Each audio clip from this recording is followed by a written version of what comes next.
आज इस सभागार में उपस्थित सभी शिक्षक, सभी प्रधानाचार्य, प्राइवेट स्कूल्स के सभी लीजेंड्स, एजुकेटर्स दिल्ली के, और साथ साथ हमारे शिक्षा विभाग के सभी अधिकारी। मुझे नहीं पता पीछे तक आवाज़ ठीक आ रही है क्या? उधर ऊपर ठीक आ रही है ना?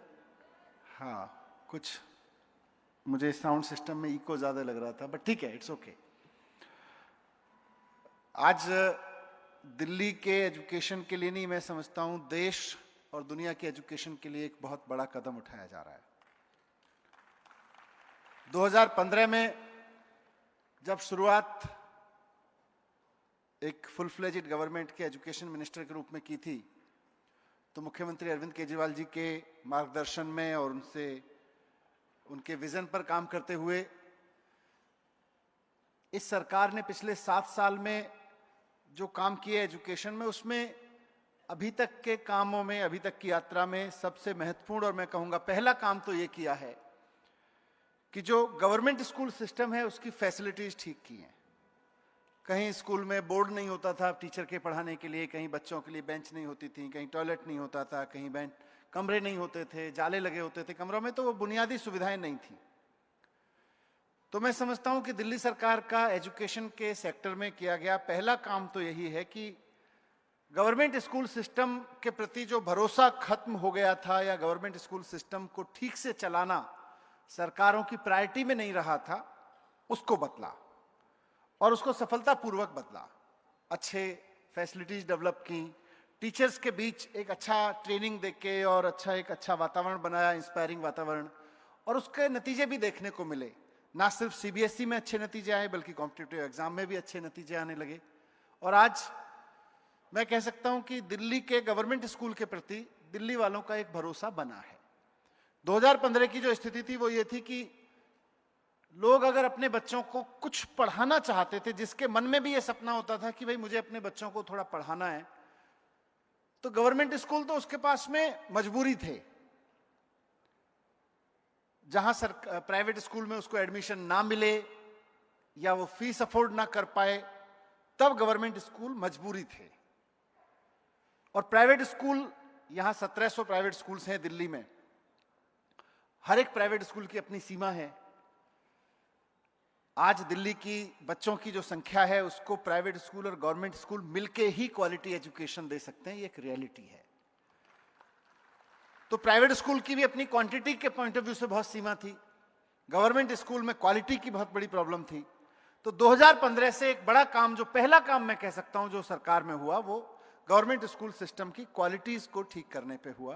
क्वांटिटी गवर्नमेंट स्कूल्स के पास में कभी ऐसे इश्यूज नहीं रहे हैं। तो वो एक, मैं कहूं कि शिक्षा व्यवस्था की, एजुकेशन सिस्टम की कमी एक दूर हुई। लेकिन दूसरी कमी जो एजुकेशन सिस्टम की है वो कॉमन है।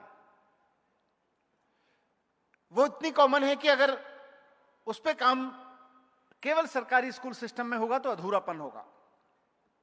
और वो कमी है कि आज देश में एजुकेशन सिस्टम माइंडसेट पे काम नहीं कर रहा है।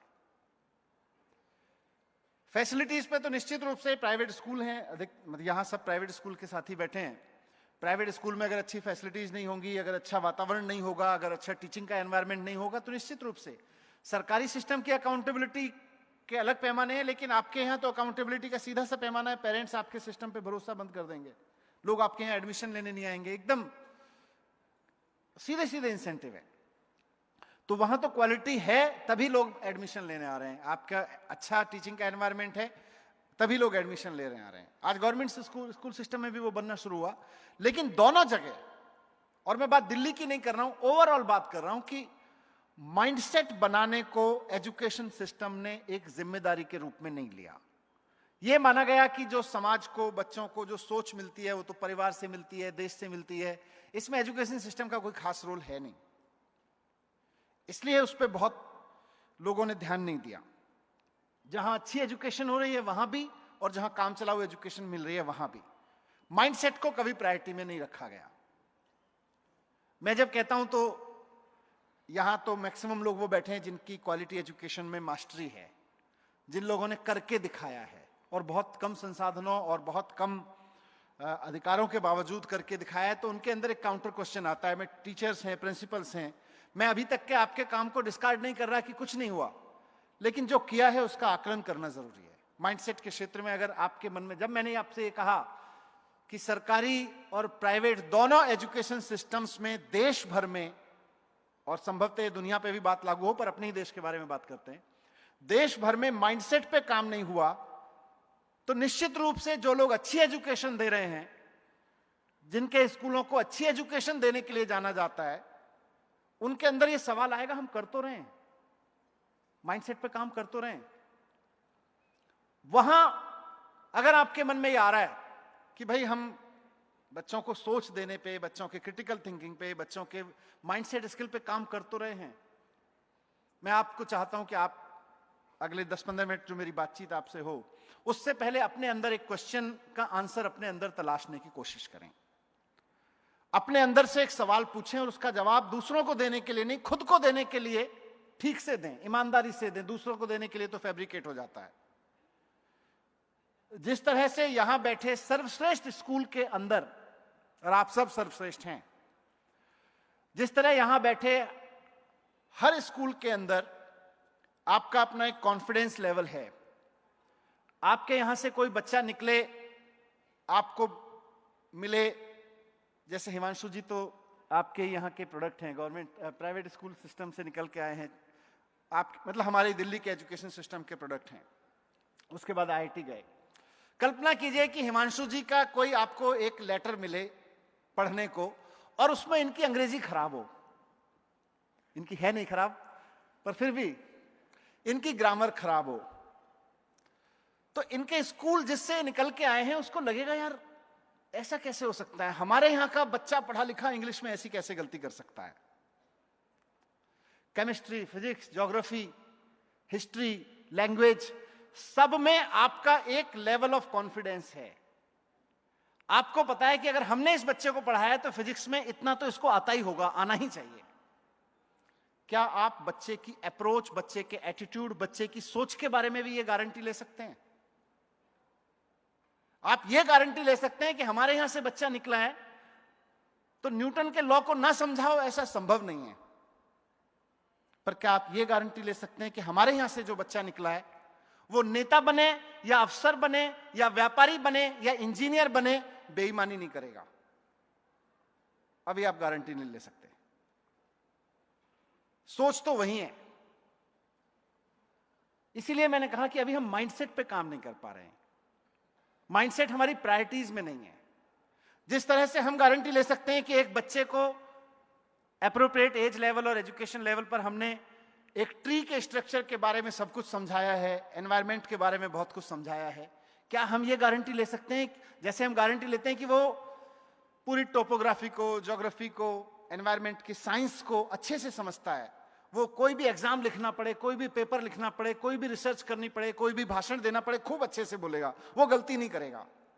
क्या हम ये गारंटी ले सकते हैं कि वो बच्चा कल को जब कोई इंडस्ट्री लगाएगा या कहीं अफसर बन के बैठेगा या नेता बन के बैठेगा या कोई और काम कर रहा होगा तो वो पर्यावरण को नुकसान पहुंचाने वाले डिसीजन नहीं लेगा, काम नहीं करेगा, पर्यावरण को हानि के पहुंचाने वाले काम नहीं करेगा? क्या हम ये गारंटी ले सकते हैं?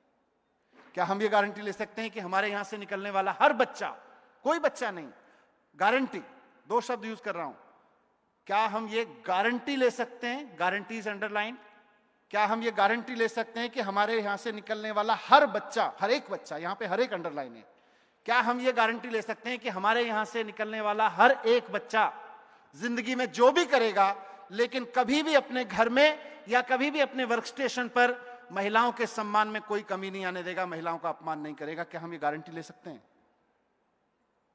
जिस तरह से हम अपने बच्चे के फिजिक्स की गारंटी लेते हैं, मैथमेटिक्स की गारंटी लेते हैं, अंग्रेजी की गारंटी लेते हैं, नहीं ले सकते। आंसर मुझे देने की जरूरत नहीं है, अपने अंदर रखिएगा। अगर ले सकते हैं तो आपका स्कूल बहुत देश का यूनिक, दुनिया का शायद यूनिक स्कूल होगा, लेकिन स्वीकृति इस बात में है कि शायद हम नहीं ले सकते।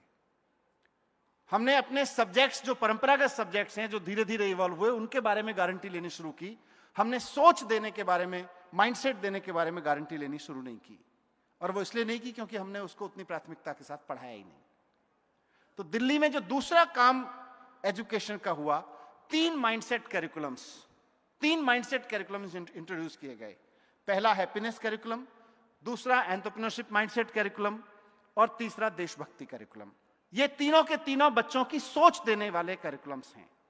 ये तीनों के तीनों बच्चे के भाव पक्ष पे काम करने वाले, उसके विचार पक्ष पे, उसके रिएक्शंस पे, उसके एक्शंस पे काम करने वाले कैरिकुलम्स हैं।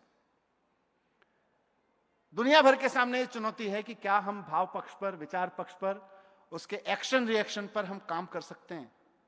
उतना ही साइंटिफिक काम कर सकते हैं जितना हम लैंग्वेज, हिस्ट्री या ज्योग्राफी या साइंस के सब्जेक्ट्स पे करते हैं। लेकिन दिल्ली में साहस किया, दिल्ली के गवर्नमेंट स्कूल में हमने पिछले 3-4 साल में इस पे काम किया और आज आपके बीच में इस आशय से, इस अनुरोध से लेकर आए हैं, कोई बहुत जोर जबरदस्ती नहीं है, कि इन पाठ्यक्रमों को लागू किए बिना और इन पाठ्यक्रमों के बारे में भी इनकी डिलीवरी, माइंडसेट कैरिकुलम्स की डिलीवरी सुनिश्चित किए बिना आप जो भी एजुकेशन देंगे वो अधूरी है। आपका दिया हुआ साइंस का स्टूडेंट अच्छा इंजीनियर बन जाएगा जेईई पास करके, उसके बाद में इंजीनियरिंग सर्विसेज का एग्जाम पास करके, लेकिन वो एक अच्छा देशभक्त नागरिक, एक अच्छा पति, एक अच्छा बेटा, एक अच्छा व्यक्ति बन जाएगा, एक अच्छा इंसान बन जाएगा, एक अच्छी सोच वाला व्यक्ति बन जाएगा, इसकी गारंटी नहीं है। तो अधूरापन है। उस अधूरेपन को दूर करने के लिए तीनों पाठ्यक्रम हैं। इसमें सबसे इंपॉर्टेंट, हर एक पाठ्यक्रम इंपॉर्टेंट है। जो सबसे पहले शुरू किया गया वो था हैप्पीनेस कैरिकुलम। जैसा हमारे साथियों ने बताया, नर्सरी से 8वीं तक के बच्चों के लिए हैप्पीनेस कैरिकुलम है। बात यह नहीं है कि आप हैप्पीनेस कैरिकुलम अपने यहां लागू कर लें, इसकी भी कुछ बहुत रिसर्च हुई इस पे और कुछ रिजिडनेस है। हम फॉर्मेलिटीज में इसको लागू नहीं कर सकते हैं। जैसे हम मान के चलें, क्या हम हफ्ते में एक बार अंग्रेजी पढ़ाएं और बच्चे को अंग्रेजी आ जाएगी क्या? हम बच्चे को एक दिन फिजिक्स पढ़ाएं या मैथमेटिक्स पढ़ाएं हफ्ते या 15 दिन में, इसको फोर्टनाइटली एक्टिविटी बना दें, अच्छा बेटा आप साइंस पढ़ लिया करो, साइंस नहीं आएगी। तो अगर साइंस नहीं आ सकती है, मैथमेटिक्स नहीं आ सकता है, लैंग्वेज नहीं आ सकता है, तो बिना रोजाना के कमिटमेंट के माइंडसेट भी नहीं बन सकता है। अगर हम कमिटेड होना चाहते हैं माइंडसेट कैरिकुलम्स के लिए, अगर हम चाहते हैं कि स्कूल में साइंटिफिक तरीके से हमारे आने वाली पीढ़ियों का माइंडसेट खड़ा हो, तो फिर हमें उतना ही कमिटेड होना पड़ेगा। As a principal, as an administrator, as a teacher committed होना पड़ेगा। इसका रेजिस्टेंस होता है, परंपरागत व्यवस्था उसका रेजिस्टेंस करती है। जब हमने एंटरप्रेन्योरशिप माइंडसेट कैरिकुलम लागू किया तो सरकारी स्कूल में ही, और हमने उसमें कहा भाई रोजाना क्लास होगी एंटरप्रेन्योरशिप माइंडसेट कैरिकुलम की, तो हमारे एक सरकारी स्कूल में हमारे टीचर को, जिनको उसको एंटरप्रेन्योरशिप पढ़ाने के लिए लगाया गया, वो रेगुलर सब्जेक्ट में कॉमर्स के टीचर थे। उनको समझ में आ गया कि बच्चों का 40 मिनट मुझको और अच्छा मिल गया, कॉमर्स पढ़ाने से उनको प्यार था। उन्होंने पूरे के पूरे एंटरप्रेन्योरशिप माइंडसेट कैरिकुलम के पीरियड को कॉमर्स की एक्स्ट्रा क्लास के रूप में यूज कर दिया। I salute his commitment to commerce, but I disagree कि 15 दिन में एक बार एंटरप्रेन्योरशिप माइंडसेट पे बात करके हम इस देश में एंटरप्रेन्योर्स दे सकते हैं। तो आप सब के साथ आज जो यहां हम लोग बैठे हैं, हमारे एक सर्कुलर से भी हम भेज सकते थे कि जो जो प्राइवेट स्कूल्स अपने यहां इन तीनों या इन तीनों में से कुछ माइंडसेट कैरिकुलम्स को लागू करना चाहते हैं वो लागू कर लें। बात सर्कुलर से भी हो सकती थी, लेकिन मूल बात यह है कि अगर अंदर से कमिटमेंट नहीं है तो फिर आप अपने आप को और अपनी टीम को कन्विंस नहीं कर पाएंगे कि हमें ये माइंडसेट पे काम करना है। और जब तक कमिटमेंट नहीं है और टीम कन्विंस नहीं है, तब तक वही होगा जो उस स्कूल में हुआ। आप बोलेंगे कि हैप्पीनेस का पीरियड है, टीचर को लगेगा यार मेरे बच्चे थोड़ा सा ना ग्रामर में पिछली बार कम रह गए थे, प्रिंसिपल मैडम ने भी पूछा था आपके बच्चे ग्रामर में कम क्यों रह गए हैं, वो चोरी छुपे हैप्पीनेस में भी इंग्लिश की ग्रामर पढ़ाने लग जाएंगे। तो ये आपकी टीम का और आपका कन्विंस होना और कमिटेड होना बहुत जरूरी है। वो आप अपने सेल्फ इवेल्युएशन में जाएं, अपने सेल्फ डिसीजन मेकिंग में जाएं कि हमें किस हद तक कमिट हो सकते हैं। उसके बिना होगा नहीं, उसके बिना औपचारिकता है, औपचारिकता तो हमारे यहां बहुत हो रही है। तो हैप्पीनेस कैरिकुलम जो है मूल रूप से तो बताया, हमारे टीम ने बताया, लेकिन हम ये चाहते हैं कि 8वीं क्लास तक जाते जाते, नर्सरी से 8वीं तक है 10 साल है, 10 साल तक जाते जाते हर एक बच्चा उसकी प्रैक्टिस में ये आ जाए, उसके माइंडसेट में ये आ जाए कि मेडिटेशन मेरी जिंदगी का अहम हिस्सा है। जैसे सांस लेना, जैसे खाना खाना, जैसे पानी पीना, वैसे ही मेडिटेशन मेरी जिंदगी का एक अहम हिस्सा है। अगर 8वीं क्लास तक के हर बच्चे के अंदर ये कन्विक्शन पैदा हो गया, प्रैक्टिस पैदा हो गई, 9th ऑनवर्ड उसको छोड़ दीजिए। अगर आप कल्पना करके देखिए, मेडिटेशन तो भारत की खोज है और हम चाहते हैं कि हैप्पीनेस क्लास का अल्टीमेट आउटकम ये हो, नर्सरी से और 8वीं तक आप उसको अलग अलग फॉर्म में, mindfulness, mindful listening, mindful eating, mindful sitting, standing, thinking, mindful breathing, इन सब की एक्टिविटीज कराते कराते नर्सरी से 8वीं तक वहां तक पहुंचा दें। जब आप 9th क्लास को अपना बच्चा सौंपें तो वो ऐसा बच्चा हो जिसको 8th क्लास तक की फिजिक्स, केमिस्ट्री, मैथ भी आता हो, इंग्लिश हिंदी भी आती हो, हिस्ट्री ज्योग्राफी की भी नॉलेज हो 8th क्लास तक की अप्रोप्रिएट, और साथ साथ आप हर बच्चे के बारे में गारंटी ले सकें कि हमारा बच्चा रोजाना कम से कम 15-20 मिनट तो मेडिटेशन करता ही है। अगर आपने ये कर दिया तो करिश्मा हो जाएगा। आप कल्पना कीजिए कि 16 लाख हर एज ग्रुप में लगभग 3 लाख बच्चे होते हैं दिल्ली में। हर एज ग्रुप में लगभग 3 लाख बच्चे हैं और दिल्ली के सारे सरकारी स्कूलों में 44 लाख बच्चे हैं। 44 लाख बच्चे रोजाना अगर 15 से 20 मिनट अपना मेडिटेशन को देने लगे, अंदर से कमिटमेंट के जरिए, तो क्या क्रांति आ जाएगी विचार में, क्या क्रांति आ जाएगी सौम्यता में, व्यवहार में क्या क्रांति आ जाएगी। यहीं से हैप्पीनेस है। तो एक तो इसका अल्टीमेट आउटकम जो मैंने कहा कि 9वीं तक आते आते बच्चे को सांस लेने, खाना खाने, बोलने, सुनने, गाना सुनने उतना ही इंपॉर्टेंट मेडिटेशन लगने लगे, उसको समझ में आ जाए, अपने बेस पे समझ में आ जाए, वो खुद शोषण ना करे किसी का और शोषक ना हो, उस इमोशनली इतना साउंड बन जाए, वो उसके अंदर नफरत ना हो, जाति की नफरत, धर्म की नफरत, क्षेत्र की नफरत, वो निकल जाएगी। आप मेडिटेशन कराओ, काफी चीजें अपने आप आने लगेंगी। मेडिटेशन में बहुत बड़ा वो है, लेकिन उसके साथ साथ कुछ कहानियां, कुछ एक्टिविटीज, कुछ संबंधों को समझने की प्रक्रियाएं। हमने नैतिक शिक्षा भी पढ़ाई थी। लोगों ने कहा हैप्पीनेस कैरिकुलम हम लोग क्यों कर रहे हैं, नया है, नैतिक शिक्षा है तो सही। नैतिक शिक्षा के साथ प्रॉब्लम यह हो गई कि प्रीचिंग हो गई, उसमें हैप्पीनेस नहीं आई, उसमें टेंशन आ गई। हमने नैतिक शिक्षा में कहा भाई बहनों के बीच प्यार होना चाहिए, लेकिन हमने जितने पीढ़ियों को नैतिक शिक्षा में ये कहानियां पढ़ाई कि भाई बहनों के बीच प्यार होना चाहिए, राम लक्ष्मण के बीच प्यार था, फलाने के बीच और प्यार था, उनके बीच था, तुम्हारे बीच भी होना चाहिए, हम कितनी पीढ़ी खड़ी कर पाए ऐसी जहां भाई बहनों के बीच प्यार है? वैज्ञानिक रूप से नहीं कर पाए, फेल हो गए, क्योंकि प्रीच किया। एक छोटी सी कहानी है हमारे हैप्पीनेस कैरिकुलम में कि एक लड़की थी छोटी सी, कहीं पहाड़ पे जा रही थी अपने भाई को गोद में लेके। किसी दयालु व्यक्ति ने उसको कहा, बेटी तू थक गई है, लगता है बोझ से थक गई होगी, थोड़ी देर तेरे भाई को मैं गोद में ले लेता हूं। लड़की ने जवाब दिया, बोझ आपके लिए होगा, मेरे लिए तो मेरा भाई है। छोटी सी कहानी है। परंपरागत नैतिक शिक्षा की पाठशाला में हम इस कहानी को पढ़ के 2 क्वेश्चन बच्चों से पूछते हैं, बच्ची का नाम क्या था, या जिसने गोद में उठाने का ऑफर दिया उसका नाम क्या था, या उसने ज्यादा कुछ पूछते हैं तो पूछ लेते, उसने क्या पूछा या उसने क्या जवाब दिया, उसका आंसर लिख दिया। हम परंपरागत शिक्षा में उसको 2 में से 2 नंबर देके कहते हैं नैतिक शिक्षा पूरी। यहां हैप्पीनेस कैरिकुलम में और नैतिक शिक्षा की रेगुलर क्लास में अंतर यही है कि इस स्टोरी के बाद टीचर्स को कम से कम 1 हफ्ता, और इस गारंटी के साथ, हमारी हैप्पीनेस की किताबें आप देखेंगे तो उसमें लिखा हुआ है हर एक टॉपिक पे कम से कम 4 दिन 5 दिन जो भी है, कम से कम इतने दिन, लेकिन टीचर के संतुष्ट होने तक। हर पाठ्यक्रम के टॉपिक पे लिखा हुआ है कम से कम इतने दिन, लेकिन टीचर के संतुष्ट होने तक। इस कहानी में लिखा हुआ है कि टीचर इसके बाद हर बच्चे से, 40 बच्चे क्लास में, 40 के 40 बच्चों से, चाहे 4 दिन लगे, 5 दिन लगे, 40 दिन लगे, 40 के 40 बच्चों के साथ इंटरेक्ट करेंगे इस कहानी के आधार पर, और उसको हेल्प करेंगे, फैसिलिटेट करेंगे समझने में कि उसको अपने रिश्तों में कौन कौन कब कब बोझ दिखाई देता है। अगर बच्चे ने अपने रिश्तों में, अपनी आदतों में बोझ देखना शुरू नहीं किया और उसको करेक्ट नहीं किया, तो नैतिक शिक्षा की कहानी पढ़ के 2 नंबर लाने का काम तो हमारी भी पीढ़ी ने किया है, हमसे अगली भी कर रही है, हमसे पहली भी करके गई थी। और सबके भाई बहन के झगड़े हमने ऐसी ऐसी चीजों पे होते देखे हैं जिनका कोई लेना देना नहीं है। तो इसलिए मैंने कहा कि नैतिक शिक्षा से थोड़ा अलग की चीज है। हैप्पीनेस कैरिकुलम इसलिए लागू किया, तो इससे जात पात के झगड़े, धर्म के झगड़े मुझे लगता है बहुत हद तक नीचे आ जाएंगे, और हम सब इस बात की गारंटी दे पाएंगे कि हमारा बच्चा अब एक्चुअली संबंधों को पहचानने लगा है।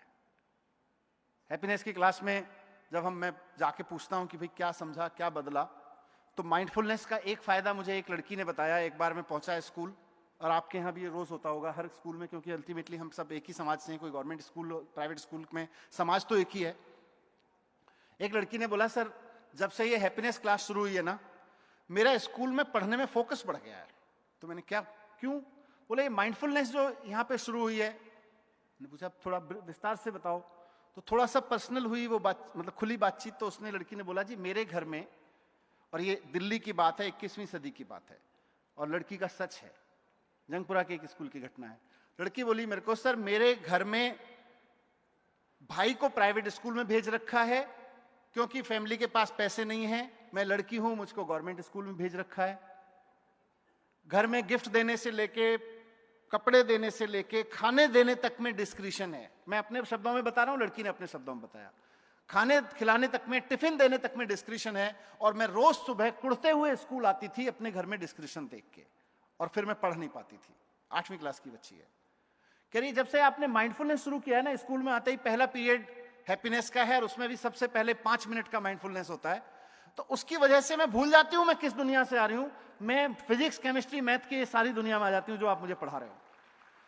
Simple change. संबंधों पे बहुत स्टोरीज, एक्टिविटीज, मेडिटेशन, इनके माध्यम से चर्चा होती है हैप्पीनेस क्लास में, और चर्चा होती है और अंदर से बच्चे को एक्सप्लोर करने में मदद की जाती है कि तुम कहां खड़े हो। नरेला की एक मदर ने बताया हैप्पीनेस पे फीडबैक के दौरान कि मेरा बच्चा पहले जब स्कूल से घर आता था तो बड़ा रूड रहता था, रूड बिहेव करता था। मैं खाने के लिए कहती थी तो कुछ ऐसे ही जैसा बच्चे सामान्य रिएक्ट करते हैं। बोले लेकिन जब से ये हैप्पीनेस का 1 साल से पीरियड शुरू हुआ है, आपके यहाँ क्लास शुरू हुई है, अगेन ये मेरे शब्द हैं, शब्द उनके मैडम के अलग थे। उन्होंने कहा कि जब से ये हैप्पीनेस की क्लास शुरू हुई है, तब से जब भी मेरा बच्चा स्कूल से घर आता है, सबसे पहले जब मैं उससे खाना पूछती हूं तो मेरे से पूछता है, आपने खा लिया? आपके लिए बचा हुआ है? और बोली कि सिर्फ पूछता नहीं है कि आपके लिए बचा हुआ है, किचन में जाके चेक करने लगा है कि मम्मा प्यार से तो नहीं कह रही है कि हाँ बचा हुआ है या वास्तव में बचा हुआ है। इतना सेंसिटिव हो जाना माँ बाप के प्रति बच्चों का सिर्फ और सिर्फ हैप्पीनेस के साइंटिफिक इंटरवेंशन से संभव है, जिसमें माइंडफुलनेस, मेडिटेशन एक बहुत बड़ी भूमिका निभा रहा है। लेकिन उसके लिए फिर सरकार को कमिट होना पड़ेगा, स्कूल को कमिट होना पड़ेगा कि हाँ, क्योंकि जब आप कहेंगे कि हमें अपने बच्चों का 35 मिनट 40 मिनट निकाल के रोजाना हैप्पीनेस की क्लास लगानी है, तो आपके स्कूल के अंदर से रेजिस्टेंस आने वाला है। आपके साइंस के टीचर, मैथ के टीचर खड़े होकर कहेंगे जी 5 मिनट कम करना हम अफोर्ड नहीं कर सकते हैं। जैसे जिद हमने की थी, मैं एजुकेशन मिनिस्टर था, मेरी चल गई, आप प्रिंसिपल हैं, अपनी चलाओ। अपने अपने स्कूल में चलानी तो पड़ेगी, अगर करना है तो चलानी पड़ेगी, अगर लग रहा है कि इंपॉर्टेंट है तो चलानी पड़ेगी। औपचारिकता करने से कुछ नहीं होगा। जब ये हैप्पीनेस करिकुलम डिजाइन हो रहा था तो मैं हार्वर्ड इंस्टीट्यूट गया, हार्वर्ड एजुकेशन इंस्टीट्यूट। वहां की जो लीडर थी उनसे पूछा, एजुकेशन की जो हेड थी, उनसे मेरी बात हो रही थी कि हम इस तरह का एक इमोशनल वेलबींग का करिकुलम डिजाइन कर रहे हैं, तो आपने तो दुनिया भर के लोगों के साथ काम किया है, कहीं अगर अच्छा काम हुआ हो तो हमें बताओ, हम सीखना चाहते हैं, समझना चाहते हैं। कुछ अच्छा काम हुआ होगा तो हम, why should we start from scratch. तो उन्होंने काफी चीजें बताई मुझको, यहां हो रहा है, यहां हो रहा है, यहां हो रहा है। यकीन मानिए कम से कम 15-20 एग्जाम्पल उन्होंने मुझको दिए कि इमोशनल वेलबींग के ये हमारे प्रयोग हैं जो है हार्वर्ड की ट्रेनिंग करने से या हार्वर्ड के मदद से दुनिया भर में हो रहे हैं। लेकिन यकीन मानिए सबके सब औपचारिक थे। 15 दिन में 1 दिन, 5 दिन में 1 दिन, साल में 1 हफ्ता कोई करते हैं।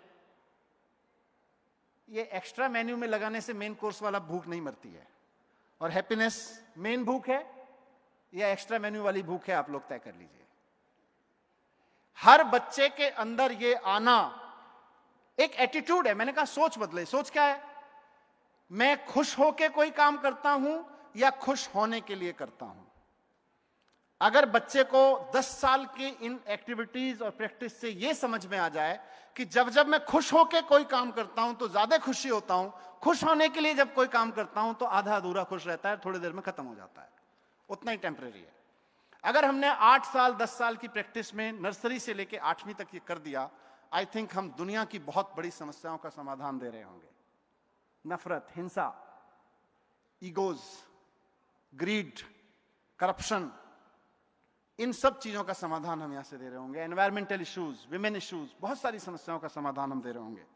तो मेरा रिक्वेस्ट है कि आप सब लोग इसको अपने यहां अडॉप्ट करें। दूसरा जो पाठ्यक्रम है वो एंटरप्रेन्योरशिप माइंडसेट कैरिकुलम है। एंटरप्रेन्योरशिप माइंडसेट कैरिकुलम के बारे में आप काफी जानते हैं, काफी यहां पे चर्चा हुई, लेकिन इसके हैप्पीनेस कैरिकुलम इमोशनली साउंड बनाने के लिए है।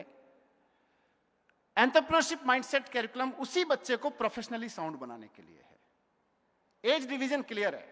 नर्सरी से 8वीं तक का जो एज ग्रुप है वो इमोशनली साउंड अगर हमने उसको बना दिया, 9वीं से 12वीं के एज ग्रुप के दौरान और क्लास ग्रुप के दौरान वो प्रोफेशनली साउंड बनाया जा सकता है। करे दुनिया में वो कुछ भी, चाहे हवाई जहाज चलाए या बनाए, हवाई जहाज का यात्री बने या उसके और पुर्जे बनाए, लेकिन माइंडसेट उसका लाया जा सकता है प्रोफेशनली साउंड। उसके 4 कंपोनेंट हैं इंपॉर्टेंट, और उसमें भी कंडीशन यही है कि आप कोई, मैंने जब इस पे काम करना शुरू किया तो मुझे भी बताया गया कि हमारे सीबीएसई के पाठ्यक्रम में एंटरप्रेन्योरशिप का सब्जेक्ट है। तो मैंने कहा एंटरप्रेन्योर्स बने क्या उससे, और माइंडसेट आया क्या? एंटरप्रेन्योर्स भी नहीं चाहिए, बाद में आ जाएंगे, अपने आप आएंगे। एंटरप्रेन्योरशिप माइंडसेट चाहिए, माइंडसेट इंपॉर्टेंट है। तो हमने जो ये डिजाइन किया है 9वीं, 10वीं, 11वीं, 12वीं के बच्चों को, इसमें correct me if I am wrong, हर साल कम से कम 20-25 entrepreneurs, young entrepreneurs, establish entrepreneurs, उनकी कहानियां, प्रेरक कहानियां बच्चों को बताते हैं, ताकि बच्चा कोरिलेट कर सके। यार मैं भी झुग्गी में रहता हूं, ये आदमी भी झुग्गी में रहता था, आज ये वहां पहुंच गया, पहुंचने की संभावनाएं तो मेरी भी हैं, उसका कॉन्फिडेंस पैदा होता है। वो देखे कि मैं भी टॉपर था या मैं भी पीछे था, 60 नंबर लाने वाला था। तो ऐसे बहुत सारे डिफरेंट डाइवर्सिफाइड ग्रुप्स के एग्जाम्पल्स एंटरप्रेन्योर्स के लाके हम उसको कहानियां सुनाते हैं। हर साल 10, 15, 20 कहानियां उसमें पाठ्यक्रम में हैं। लेकिन ये इससे इतने भर से होगा नहीं। एक और इसका कंपोनेंट है कि हर साल हम बच्चे को कहते हैं 9वीं से लेके 10वीं, 11वीं, 12वीं में कि तुम अपने आसपास के 5 ऐसे लोग छांटो जो नौकरी करते हैं, और 5 ऐसे लोग छांटो जो कोई व्यापार करते हैं, कोई भी अपना काम करते हैं, और उनको हर महीने, फिर वो उसके 10 सब्जेक्ट हो गए, स्टडी 10 लोग हो गए उसके प्रैक्टिकल के। अब ये एक बार नहीं करते हैं, हर महीने उसको, बच्चे को कुछ गाइडेड क्वेश्चन देते हैं कि जाके इन 10 लोगों से ये पूछ के आओ, जाके इन 10 लोगों से ये पूछ के आओ। क्या पूछ के आओ? बच्चे को हिम्मत देते हैं कई बार कि जाके पूछ के आओ रिश्वत कहां देनी पड़ती है ज्यादा, नौकरी करने में ज्यादा रिश्वत देनी पड़ती है या बिजनेस करने में, फाइनेंशियल सिक्योरिटी कहां ज्यादा है, फाइनेंशियल ग्रोथ कहां ज्यादा है, इंडिपेंडेंट कहां ज्यादा है, ड्रीम्स कहां ज्यादा है। ये सारे क्वेश्चंस हम बच्चे को हर महीने कुछ क्वेश्चंस देते हैं, ताकि वो 5 नौकरी करने वाले और 5 अपना बिजनेस करने वाले, अपना कोई काम करने वाले लोगों से कंपैरेटिव स्टडी करके 9वीं, 10वीं, 11वीं, 12वीं में अपना एक माइंडसेट बना सके। अभी तक जो कुछ उसके पास आ रहा है वो दिया हुआ आ रहा है, अपना नहीं बनाया हुआ आ रहा, वो अपना बना सके, हम उसको हेल्प करते हैं। तीसरा, लाइव एंटरप्रेन्योर्स से इंटरेक्शन कराते हैं। बच्चे क्लासरूम में लाके खड़े होते हैं आसपास के एंटरप्रेन्योर्स, और बच्चे उनसे सवाल पूछते हैं। वो अपनी कहानी सुनाता है, फिर उसके बच्चे उससे पूछते हैं। उसमें भी पूछते हैं कि पहली बार मम्मी पापा ने डांटा नहीं जब दुकान खोली थी अपनी, जब नौकरी करने का सोचा था तो क्यों दुकान खोली, या कितनी बाधाएं आई, करप्शन का कितना सामना करना पड़ा, ग्रोथ क्या है, चैलेंजेस क्या हैं, कॉम्पिटिशन्स क्या है, इस सब पे बच्चे पूछते हैं। एक बार उनके खुल जाए बच्चे तो आप जानते हैं कितना पूछते हैं। ये उसका एक अलग से कंपोनेंट है। बहुत सारी और एक्टिविटीज भी हैं, लेकिन इसकी एक बहुत इंपॉर्टेंट एक्टिविटी है बिजनेस ब्लास्टर। 11वीं और 12वीं में पिछले साल हमने तय किया कि हम अपने बच्चों को, जो एंटरप्रेन्योरशिप माइंडसेट की क्लास में हैं, सभी हैं, ह्यूमैनिटीज के भी हैं, साइंस के भी हैं, कॉमर्स के भी हैं, सब हैं, इन बच्चों को 2-2 हजार रुपए का सीड मनी देंगे, और उनको कहेंगे कि अपना कोई बिजनेस आइडिया लेके आओ, ग्रुप बनाओ, अपना कोई बिजनेस आइडिया लेके आओ, सरकार आपको सीड मनी देगी, बिजनेस करके दिखाओ। भले ही किसी दुकान से पेन खरीद के सड़क पे खड़े होके कार वालों को पेन बेच जाओ, 5 रुपए का पेन 5 रुपए में बेच जाओ, लेकिन 10 रुपए में बेच जाओ, लेकिन कुछ करके दिखाओ। उसका फायदा यह हुआ कि 3 लाख बच्चों ने इस पे काम किया, और 50,000 बिजनेस आइडियाज डेवलप करके टीम्स बना के उस पर काम किया, जिसमें हमारी कल्पना के बाहर था हमारे बच्चे क्या सोच सकते हैं। वहां से एक ख्वाब जगा कि ये पूरे गवर्नमेंट स्कूल सिस्टम और प्राइवेट स्कूल सिस्टम दोनों तरफ स्प्रेड होना चाहिए एएमसी। कैसे कैसे प्रोजेक्ट बनाए मैं उसमें नहीं जाऊंगा, आप सब उसके बारे में टीवी पे भी देख चुके होंगे। बिजनेस ब्लास्टर को काफी कुछ हमारे लोगों ने भी इंट्रोड्यूस किया। अब आगे का प्रोग्राम हमारा यह है कि ये जो बच्चे 50,000 ग्रुप्स इन्होंने बनाए, इसमें से करीब 125 ग्रुप्स, पहले 3,000 छांटे सक्सेसफुल प्रॉमिसिंग एंटरप्रेन्योरल ग्रुप, उसमें से फिर 1,000 छांटे, 1,000 में से अब 125 ग्रुप छांटे हैं। इन 125 की हमने इन्वेस्टमेंट सबमिट कराई है, कई करोड़ रुपए के इन्वेस्टमेंट के प्रपोजल्स और डील्स और ऑर्डर्स उनके पास में आज आ गए हैं कल हुए सम्मेलन में। अब आगे हम ये कर रहे हैं कि इन 125 बच्चों में से जो बच्चे आगे की अपनी पढ़ाई बीबीए की करना चाहते हैं, हमने Delhi technical university, DTU, IGDTU, NSUT, IP university और स्किल यूनिवर्सिटी, इन सब में करीब 300 सीट्स क्रिएट करा दी हैं कि ये इस कंपटीशन के जरिए ये बच्चे सीधे डीटीयू के बीबीए में जाके पढ़ सकते हैं। अब इनको और कंपटीशन देने की जरूरत नहीं है, इनको कोई कॉम्पिटिटिव तैयारी करने की जरूरत नहीं है। बच्चा जाके सीधे एनएसयूटी के बीबीए प्रोग्राम में दाखिल हो सकता है, उसको ऑफर मिल सकता है। तो इस साल इन बच्चों को ये ऑफर भी मिल रहा है, इन्वेस्टमेंट तो मिल ही रहा है इनके आइडियाज पे आगे काम करने के लिए।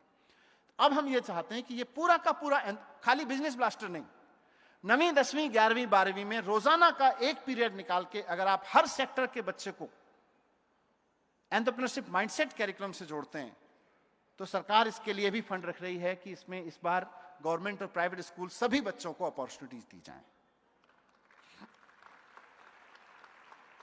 इसका फायदा दो है।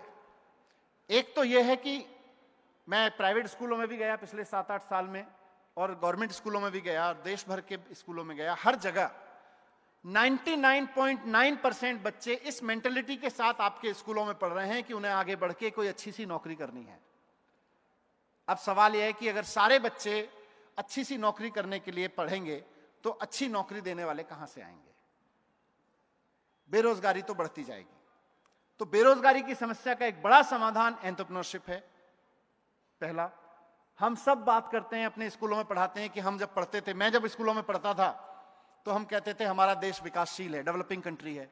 आज आप अपने इन बच्चों को पढ़ा रहे हो, आप भी पढ़ा रहे हो कि India is a developing country.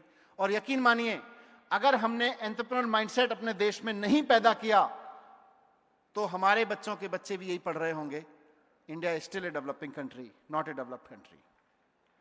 तो अगर इंडिया को डेवलप्ड कंट्री की कैटेगरी में रख के अपने बच्चों को पढ़ाना चाहते हैं तो और कोई रास्ता है ही नहीं, एंटरप्रेन्योरशिप माइंडसेट देना ही पड़ेगा। आज जो डेवलप्ड कंट्री हैं वो इसीलिए डेवलप्ड हैं कि उन्होंने अपनी पूरी की पूरी जनरेशन को एंटरप्रेन्योर माइंडसेट देना सुनिश्चित किया है। ये दूसरा इसका फायदा है। जॉब्स, मैंने बोला, इकोनॉमी, जो 5 ट्रिलियन इकोनॉमी की बात करते हैं, भारत विकसित होगा, आगे बढ़ेगा। आज मैं अपने बच्चे को सबसे शानदार पढ़ाता हूं आपके किसी स्कूल में, वो वहां से निकल के से IIT IIM करता है, उसके बाद में जाके गूगल में काम करने लगता है, किसी यूरोप की अमेरिका कंपनी में काम करने लगता है। हमारे हिस्से में क्या आता है? 3 लाख रुपए की तनख्वाह। उनके हिस्से में क्या आता है? यूरोप के उस देश में जहां की वो कंपनी है, हमारे ही बच्चे का पैदा किया हुआ किसी ऐप का 3 करोड़ का प्रॉफिट। तो जिसके हिस्से में 3 करोड़ जाएगा डेवलप्ड कंट्री वो कहलाएगा, या जिसके हिस्से में 3 लाख की तनख्वाह आएगी वो डेवलप्ड कंट्री कहलाएगा?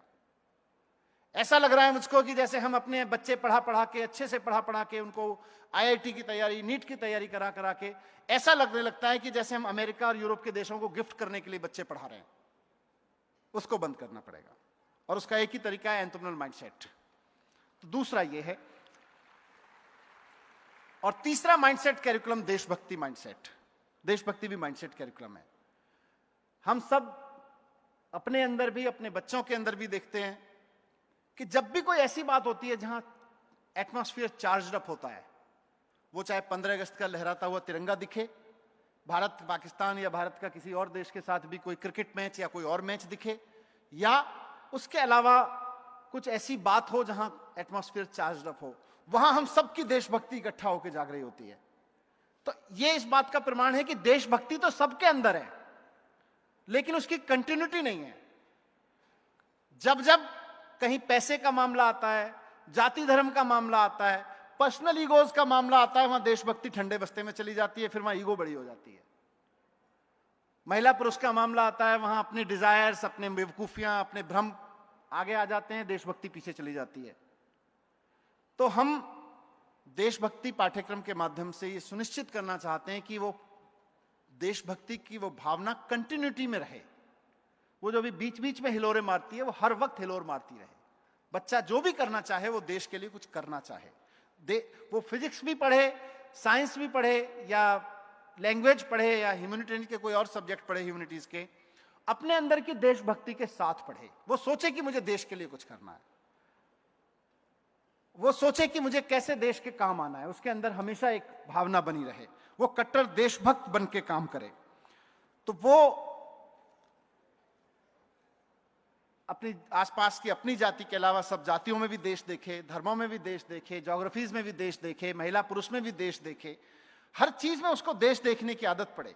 वो क्लासरूम के माइक को भी तोड़ने से पहले सोचे मैं देश का नुकसान कर रहा हूं, वो स्कूल की टोंटी को तोड़ने से पहले भी सोचे मैं देश का नुकसान कर रहा हूं, वो रेड लाइट पे खड़े होकर जब रेड लाइट जंप कर रहा हो तो सोचे कि मैं देश के साथ गद्दारी कर रहा हूं अगर मैं रेड लाइट जंप कर रहा हूं। तो अगर मैं हलवाई की दुकान चला रहा हूं और उसमें मिलावट करके कुछ बेच रहा हूं, या खाली अपने प्रॉफिट के लिए दूसरों को धोखा दे रहा हूं, तो मैं देश के साथ गद्दारी कर रहा हूं। उसके अंदर ये भावना आ जाए, अगर ये भावना आ गई तो देश आगे बढ़ जाएगा, नहीं तो इंडिविजुअलिस्ट का देश रहेगा। तो इसके लिए देशभक्ति पाठ्यक्रम है। ये पाठ्यक्रम तीनों बहुत हमारे सभी टीचर्स ने, हमारे रिसर्चर्स और बहुत सारे देश के लोगों ने बहुत रिसर्च करके, पायलट करके, प्रैक्टिकल कर करके बनाए हैं। मैं समझता हूं कि देश को और शायद दुनिया भर को इसकी जरूरत है, लेकिन अभी पहले दिल्ली से इसकी शुरुआत करते हैं कि दिल्ली के गवर्नमेंट स्कूल और प्राइवेट स्कूलों में जहां जहां भी संभव हो सके इसको लागू करते हैं, जहां जहां भी इसको कमिटमेंट आए कि इसको लागू करते हैं। अगर हमने सबने मिलकर दिल्ली में ये मॉडल खड़ा कर दिया कि सारे बच्चों के लिए पाठ्यक्रम रेगुलर हो गए, तो आप तय मानिए दुनिया कॉपी करने के लिए भागेगी। लोग चाहेंगे समझना और ऐसा करना। लेकिन फिर से यही दोहरा के अपनी बात खत्म करूंगा कि हां कहने भर से काम नहीं चलेगा, हां हम भी इसको लागू करेंगे इतने भर से काम नहीं चलेगा। एक सरकार को चिट्ठी लिखने या सरकार से एक चिट्ठी आ जाए और सरकार के और आपके बीच में एक कमिटमेंट हो जाए, हां जी हो गया, इससे काम नहीं चलेगा। आपको अपनी टीम के साथ बैठ के इसको रोजाना कैसे इंप्लीमेंट किया जाएगा, बाकी सब्जेक्ट्स को आप कैसे एडजस्ट करेंगे, प्रायोरिटीज में डालना पड़ेगा। जो चीज हमारी प्रायोरिटीज में होती है हम कर ही डालते हैं, चाहे जो हो जाए। तो मैं आप सबको बहुत बधाई देता हूं, धन्यवाद करता हूं। सबसे पहले तो आप यहां आए, इतने ध्यान से इस पूरे कार्यक्रम में शामिल हुए। बधाई देता हूं कि आप सबकी सोच अब उस तरफ चल रही है कि हम इन तीनों माइंडसेट के जरिए एक नया हिंदुस्तान, एक नया समाज, एक नई प्रोग्रेसिव रिफॉर्म सोच वाला समाज खड़ा करें। बहुत बहुत धन्यवाद। Thank you very much. Thank you so much sir for. इस खबर को अभी लाइक करें, शेयर करें, अभी चैनल को सब्सक्राइब करें।